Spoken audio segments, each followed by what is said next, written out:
స్వచ్ఛాంధ్ర స్వర్ణాంధ్రలో భాగంగా పట్టణంలోని ప్రతి వార్డులో ప్రజల్ని చైతన్యపరిచే దిశగా తాము స్వచ్ఛాంధ్ర కార్యక్రమాన్ని నిర్వహించినట్లు పౌర సరఫరాల శాఖ మంత్రి నాదెండ్ల మనోహర్ పేర్కొన్నారు. మున్సిపల్కు చెందిన వివిధ శాఖల అధికారులు, పారిశుద్ధ్య సిబ్బంది కలిసికట్టుగా ప్రజల్ని చైతన్యం చేసే కార్యక్రమాల్లో పాల్గొనడం జరిగిందని తెలిపారు. తెనాలి నియోజకవర్గంలో వర్షం పడితే ఎక్కడ చినుకు నీరు కూడా రోడ్లపై ఉండకుండా ప్రజలకు ఇబ్బంది లేకుండా ఉండేలా చర్యలు తీసుకుంటున్నామని, దీనిలో భాగంగానే స్వర్ణాంధ్ర స్వచ్ఛాంధ్ర కార్యక్రమాన్ని పెద్ద ఎత్తున నిర్వహించుకోవడం జరిగిందని పౌర సరఫరాల శాఖ మంత్రి నాదెండ్ల మనోహర్ అన్నారు. ఈ నేపథ్యంలోనే తెనాలిలోని జిల్లా ప్రభుత్వ వైద్యశాలలు పారిశుద్ధ్య నిర్వహణ పరిశీలించడం జరిగిందని తెలిపారు. అయితే జిల్లా ఆసుపత్రుల్లో ఇంకా పారిశుద్ధ్య మెరుగుదల పెంచాల్సి ఉందని, దీనికి మున్సిపల్ సిబ్బంది సహాయాన్ని కూడా అందించాలని చైర్పర్సన్ కమిషనర్లు కోరడం జరిగిందని తెలిపారు. ఒక ప్రణాళిక మేరకు అభివృద్ధి కార్యక్రమాలు చేసేలా ముందుకు వెళ్తున్నామని మంత్రి నాదెండ్ల మనోహర్ పేర్కొన్నారు. మంత్రితో పాటుగా వివిధ శాఖల అధికారులు, సిబ్బంది ఉన్నారు. తెనాలి ఆసుపత్రులు ఈరోజు చూసాం. పారిశుద్ధ్యం ఇంకా చాలా ఇంప్రూవ్ చేయాలి. ఒక నెల రోజులు వారి పని కాకపోయినా మున్సిపల్ సిబ్బందిని, కమిషనర్ గారిని, చైర్పర్సన్ గారిని కోరాను. ఒక నెల రోజులు తెనాలి హాస్పిటల్లో ఉన్న కాలువలన్నీ కూడా ఎప్పటికప్పుడు మరమ్మతులు చేస్తూ ఉంటే ఈ వర్షాకాలంలో ఎక్కడ ఇబ్బంది లేకుండా, దోమల బెడద లేకుండా అక్కడ ఉన్న పేషెంట్స్ ఇంకా మెరుగైన సేవలు అందించడానికి కోసం చక్కటి కార్యక్రమం ముందు తీసుకెళ్ళబోతున్నాం. మన నన్నపనేని ప్రతాప్ గారు ఒక దాతగా ముందుకు వచ్చి ₹1 కోటి విరాళం ఆయన ఒక క్యాజువాలిటీ విభాగాని కోసం అక్కడ ప్రకటించారు.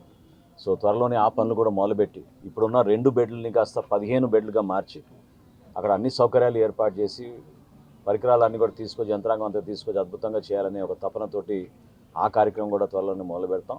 అదేవిధంగా ఇక్కడ ఉన్న మనకి చెంచుపేటలో ప్రధానంగా మనం ఈ ప్రాంతంలో మనకి హాస్పిటల్తో పాటు ఇండోర్ స్టేడియం ఉంది.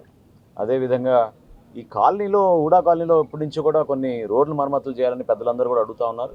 సో తప్పకుండా ఆ సందర్భంగా మేము ఆ ప్రాంతాల్లో పర్యటించుకుని, మాతో పాటు ఈరోజు కొత్తగా అపాయింట్ అయిన మా handicrafts development corporation chairman doctor Hariprasad గారు కూడా వచ్చారు తిరుపతి నుంచి.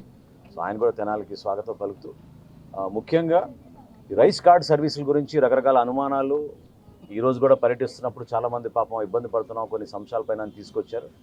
గ్రామ సచివాలయం, వార్డు సచివాలయం సిబ్బందికి నేను చాలా స్పష్టంగా చెప్తున్నాను, మీకు ప్రభుత్వం నుంచి చాలా క్లియర్గా గైడ్లైన్స్ వచ్చినాయి.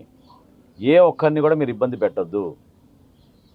ప్రత్యేకంగా కొత్తగా పెళ్ళైన దంపతులకి ఎట్టి పరిస్థితుల్లో కూడా కార్డు స్ప్లిట్ చేసి మ్యారేజ్ సర్టిఫికేట్ లేకుండా కార్డు ఇవ్వాలి. రెండోది, ఎవరైతే పాపం ఒంటరి మహిళలుగా ఉంటున్నారో ఒంటరి మహిళలకి ఇమీడియట్గా కార్డులు జారీ చేసే విధంగా చర్యలు తీసుకోవాలి.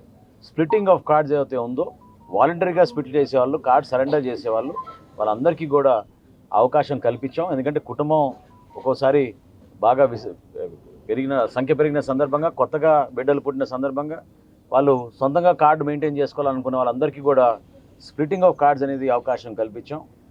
ఈరోజున్న హౌస్ మ్యాపింగ్ ఏదైతే GSWSలో ఉన్న హౌస్ మ్యాపింగ్ వలన ఒకే అడ్రస్ పైన 2-3 కుటుంబాలు నివసిస్తున్నాయి కాబట్టి ఆ అడ్రస్ పైనే మళ్ళీ స్ప్లిట్ చేసినప్పుడు కొన్ని ఇబ్బందులు వస్తున్నాయి. అది తప్పకుండా 20 తారీఖున కేబినెట్ సమావేశంలో గౌరవ ముఖ్యమంత్రి గారి దృష్టికి తీసుకెళ్ళి GSWS నుంచి మేము చేయగలిగే కొన్ని కార్యక్రమాలు ఒక మార్పు తీసుకురావడం కోసం తప్పకుండా మేము ప్రయత్నిస్తాం. పెన్షన్ల విషయంలో కూడా ఖచ్చితంగా జూన్ కల్లా ఏ విధంగా తల్లికి వందనం కార్యక్రమం చేపట్టబోతున్నామో, ₹15,000 ప్రతి బిడ్డకి చదువు కోసం ఆ తల్లి ఖాతాలోకి పడేటట్టు ఒక ఏర్పాటు చేశాము. అదేవిధంగా పెన్షన్స్ విషయంలో కూడా సంవత్సరం పూర్తవుతున్న సందర్భంగా అప్లై చేసుకున్న వితంతులందరికీ కూడా మేము తప్పకుండా, అదేవిధంగా 80 సంవత్సరాలు దాటిన పెద్దలకి, వృద్ధులకి వాళ్ళకు కూడా మినహాయింపు ఉంది.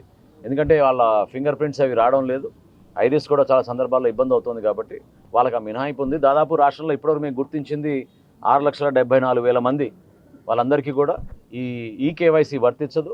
దానికి వాళ్ళు కంగారు పడాల్సిన అవసరం లేదు. ఖచ్చితంగా రేషన్ సరుకు వాళ్ళందరికీ అందే విధంగా మా రెవెన్యూ డిపార్ట్మెంట్ నుంచి, అదేవిధంగా సివిల్ సప్లైస్ డిపార్ట్మెంట్ నుంచి